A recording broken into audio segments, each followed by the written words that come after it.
d'État.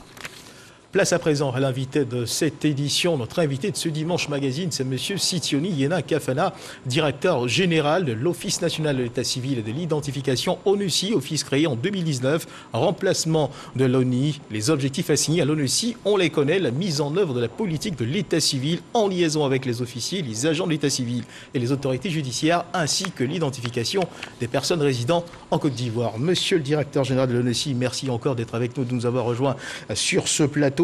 Aujourd'hui, où en est-on avec le processus d'identification engagé depuis plusieurs mois, on va dire? Concernant le processus d'identification, qui a démarré officiellement en février 2020, il faut dire qu'aujourd'hui, nous avons un dispositif qui quadrille l'ensemble du territoire national. Donc, nous sommes présents dans toutes les sous-préfectures, avec un dispositif fixe et mobile, à même de pouvoir traiter l'ensemble des demandes. Il faut dire que nous avons également comme c'était mentionné, des équipes qui sont capables de se déployer un peu partout afin de pouvoir procéder aux enrôlements des différentes populations. Alors, à ce jour, a-t-on une idée du nombre de personnes qui sont entrées en possession de leur carte nationale d'identité? Oui, un peu plus de 2 millions de personnes aujourd'hui sont en possession de leur carte. D'accord. Et combien de personnes sont encore dans l'attente? Autour de 400 000 personnes sont encore en attente du retrait. Alors, notons que les questions précédentes concernaient uniquement les personnes qui se sont déjà faites enrôler. Peut-on avoir une estimation du nombre de personnes qui ne l'ont pas encore fait sur la base, bien sûr, des chiffres dont vous disposez? Tout à fait. Nous avons aujourd'hui un peu plus de 50% de personnes concernées par l'opération de renouvellement des titres d'identité de 2009 qui ne sont toujours pas présentés à notre dispositif afin de procéder à leur enrôlement. Donc la cible était de 6 500 000 personnes. Et donc aujourd'hui, un peu plus de 50% de ces personnes ne sont toujours pas enrôlées. Alors démarré il y a plusieurs mois, comment réagissent les populations à cette opération? Sont-elles, on va dire, manifestent-elles un engouement particulier? Traînent-elles les pas? Comment est-ce qu'elles réagissent vis-à-vis du processus? Alors il faut dire que depuis la dernière prorogation donc, au 26 mai 2021, nous avons constaté progressivement une réduction donc, dans le taux d'enrôlement des populations. Et donc, effectivement, les populations traînent un peu les pas. Mais nous avons remarqué, effectivement, depuis quelques jours, qu'à l'approche de l'expiration de la date de validité, les chiffres commencent à monter en termes d'enrôlement. Et qu'est-ce qui, selon vous, explique que ces populations traînent les pas? Alors, je pense bien que, d'après le retour, en tout cas, que nous avons du terrain, les populations attendent justement de s'approcher du 31 décembre, puisque les retours que nous avons, c'est que les cartes sont encore valides et donc elles ne sentent pas la pression pour le moment. En tout cas, elles attendent justement la dernière minute pour aller retirer ces cartes, n'est-ce pas? Alors il y a aussi un fait important, il y a que certaines cartes attendent justement et bien sagement leurs acquéreurs. Comment est-ce que vous l'expliquez? Alors ces cartes déjà produites qui sont stockées attendent d'être retirées. Est-ce que c'est normal? Alors c'est pas normal dans le sens où nous mettons tout en œuvre pour notifier les populations, notamment par SMS. Nous avons notre centre d'appel également qui a été mis en contribution. Nous avons au-delà de ces méthodes classiques de notification, nous avons également une plateforme en ligne qui permet donc de pouvoir vérifier le statut de la carte. Et même en zone rurale, nous avons des opérations qui sont organisées avec le corps préfectoral. Nous avons des griots qui sont mis à contribution. Nous mettons vraiment tout en œuvre afin de pouvoir notifier les populations. Mais, encore une fois, les populations traînent les pas parce que les cartes de 2009 sont encore valides jusqu'au 31 décembre. Et parlons justement de réaction des populations. Nous avons d'une part, bien sûr, celles qui ont pu déjà retirer leurs cartes et qui ne sont donc pas inquiètes de la date butoir ou d'expiration des cartes utilisées en ce moment. Et nous avons d'autre part celles qui n'ont pas encore reçu leur carte, bien que c'est en fait enrôlé il y a plusieurs mois. À quoi est dû on va dire, ce retard observé? Alors, avant de répondre à cette question, permettez-moi de préciser que cette opération d'identification consiste donc à produire des titres sécurisés sur la base du registre national des personnes physiques. Nous sommes ici donc dans un processus de construction d'un registre des populations qui a pour objectif de centraliser toutes les données alphanumériques, biométriques et biographiques des populations. Alors, je tiens à préciser cela parce que, justement, dans le cadre de cette opération, depuis l'année dernière, nous avons constaté qu'un certain nombre de données étaient erronées, notamment de données qui émanent de la base de données de 2009, par exemple, où nous avons constaté des erreurs, notamment au niveau des centres d'état civil. Je vous donne un exemple. Dans beaucoup de cas, nous avons, par exemple, au niveau d'Abidjan, constaté que des personnes sont nées à Abidjan. Abidjan n'est pas un centre d'état civil. Dans le cadre de ce processus-là, nous sommes obligés donc, de nous aligner sur les normes en ce qui concerne l'état civil national, qui donc nous oblige donc à aligner donc les lieux de naissance sur les centres d'état civil tels que normés au niveau national. Au-delà de cela, également, il faut dire que ce document que nous produisons est un document de voyage. Un document de voyage, qui, ce qui concerne la photo, doit répondre à des normes internationales, notamment la norme ICAO. Et c'est un certain nombre de photos qui ont été prises justement dans les premiers mois de l'opération d'identification l'année dernière n'étaient pas conformes à cette norme. Donc nous attendons donc à corriger cela. Nous avons un processus de correction qui a été mis en œuvre depuis plusieurs mois. Nous notifions les personnes concernées justement de ce fait-là, afin qu'elles se dirigent vers nos centres, afin de corriger, procéder à ces corrections-là. Mais cela ne concerne pas justement la majorité des personnes, parce qu'aujourd'hui, le constat est que le dispositif a été nettement amélioré et arrive à produire la majorité des demandes de renouvellement en moins de 45 jours. Alors, ce dispositif amélioré qui permet justement de rattraper ces erreurs, en quoi consiste-t-il véritablement? C'est vrai qu'il y a des notifications qui sont envoyées aux personnes sur lesquelles on a pu enregistrer certaines erreurs, mais de façon précise et détaillée. En quoi consiste-t-il, ce dispositif? Alors, essentiellement, il s'agit donc pour ces personnes-là de se rendre vers le centre, n'importe lequel de nos centres sur le territoire national, puisque ces centres sont habilités à procéder à des corrections, et puis de se munir donc de leur extrait de naissance. Et lorsque ces personnes-là se présentent dans cette centre-là, nous procédons donc aux corrections en fonction du cas de figure. Donc les agents sont formés à l'effet de pouvoir donc procéder à ces corrections-là. Et s'il s'agit d'une photo, donc nous reprenons la photo. S'il s'agit de corriger le lieu de naissance, nous le faisons sur la base donc de l'extrait de naissance, afin que donc cette carte puisse être produite donc quelques jours après. Alors, les anciennes cartes ne seront plus donc valables après la fin de l'année 2021, c'est bien cela. À l'approche de cette échéance, votre office a multiplié les actions. Vous étiez en train de faire l'ébauche de ces actions il y a quelques minutes et vous avez choisi d'aller sur le terrain pour voir un peu comment les choses sont menées, comment est-ce que cette action se tient auprès des populations. Notre reporter, Konaté Moussa, était avec vous dans une visite terrain au cours d'une visite terrain que vous avez engagée. Suivons ensemble son reportage. Opération d'établissement de la carte nationale d'identité. L'Office national de l'état civil et de l'identification opte pour la proximité.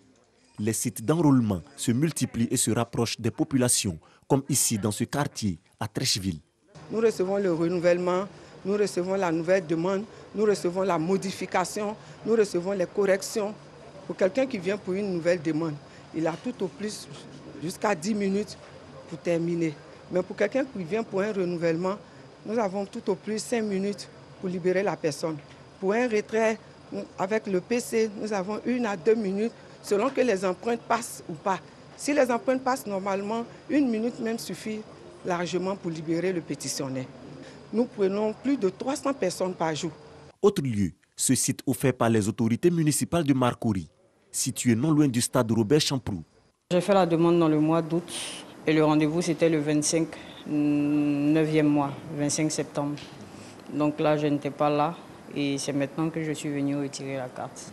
Je suis satisfaite déjà de savoir que la carte est disponible et que je vais l'avoir maintenant.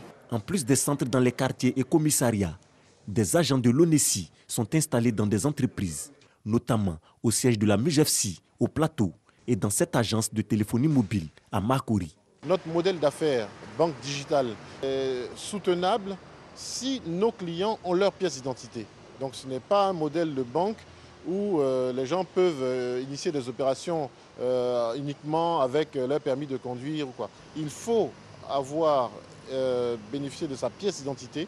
L'ONESI précise que les anciennes cartes ne seront plus valables à compter de la fin d'année 2021. Les populations sont donc invitées à se rendre dans les centres d'enrôlement pour se faire établir leur nouvelle carte d'identité. Alors, monsieur le directeur général, on vient de vous voir sur le terrain. Quel était le but véritable de cette visite? Était-ce de rassurer les populations sur les dispositions que vous avez prises pour justement permettre que ce processus se déroule bien, ou c'était juste pour vous l'occasion de prendre connaissance véritablement des difficultés rencontrées sur le terrain? Je pense que l'objectif était mixte. En réalité, il s'agissait pour moi effectivement de m'assurer que le dispositif déployé fonctionne bien, notamment notre stratégie de proximité que nous avons. Et vous êtes sorti rassuré de cette visite? Oui, je suis sorti rassuré parce que j'ai constaté effectivement que nos équipes sont présentes dans les différents lieux indiqués, notamment au niveau de l'université, au niveau de la MUGEFSI, au niveau d'Orange Bank. Cela donc démontre parfaitement que nous sommes effectivement à fond dans notre stratégie de proximité afin de nous rapprocher au plus près des populations. Alors, une chose est sûre, c'est que le renouvellement de cette carte s'impose, n'est-ce pas? Tout à fait. Tout à fait. Ce renouvellement s'impose vu que ces cartes expirent à fin 2021, comme vous l'avez mentionné tout à l'heure. Et donc, je tiens à rappeler aux Ivoiriens de venir le faire maintenant. Il ne reste plus que quelques semaines. Alors, pour éviter les longues files d'attente, parce que nous attendons justement une affluence dans les centres dans les jours à venir, vu que les chiffres ont commencé à monter, venez dès maintenant, il faut faire enrôler. Alors, une question un peu plus technique, monsieur le directeur général. Alors, quand on prend la carte, la nouvelle carte, au revers de celle-ci, ni le nom du père, ni celui de la mère ne figurent. Pourquoi? Oui, la fameuse question liée à l'affiliation. Ben oui. Oui, effectivement, il s'agit d'un changement qui a été opéré et qui ne relève pas de nous. Je tiens à mentionner que déjà la nouvelle carte nationale d'identité biométrique est encadrée, a été proposée lors d'une conférence des chefs d'État en 2014. Donc c'est issu d'une directive de la CEDEAO qui date de 2014. Ensuite, il faut savoir que cette carte est encadrée par un décret. Un décret, déjà une loi qui est la 566 plutôt, la 2019-566 qui encadre donc la carte nationale d'identité biométrique, et un décret 2019-945 justement qui précise les mentions qui doivent figurer sur cette carte. Donc c'est donc ce décret-là que nous appliquons exactement donc, lors de cette opération. Et pour donner plus de précision en ce qui concerne ce qui a justifié. Je vous en prie, allez-y. Justement ce choix-là. Il faut dire que nous avons également des dispositions légales concernant la loi sur les données à caractère personnel. Et cette loi-là, justement, demande à ce que les informations qui figurent sur un document soient adéquates et non excessives. Donc, dans le cadre de la protection des données, justement, il faut donc permettre que les données qui figurent sur un document puissent permettre, justement, de répondre aux besoins exacts pour lesquels ce document a été produit. Dans le cas d'espèce, il s'agit de l'identité. Avec votre nom, votre prénom, votre date de naissance, votre lieu de naissance, votre photo, logiquement, on doit pouvoir vous identifier. Mais en plus de cela, toutes ces informations que nous avons collectées sont contenues dans la puce.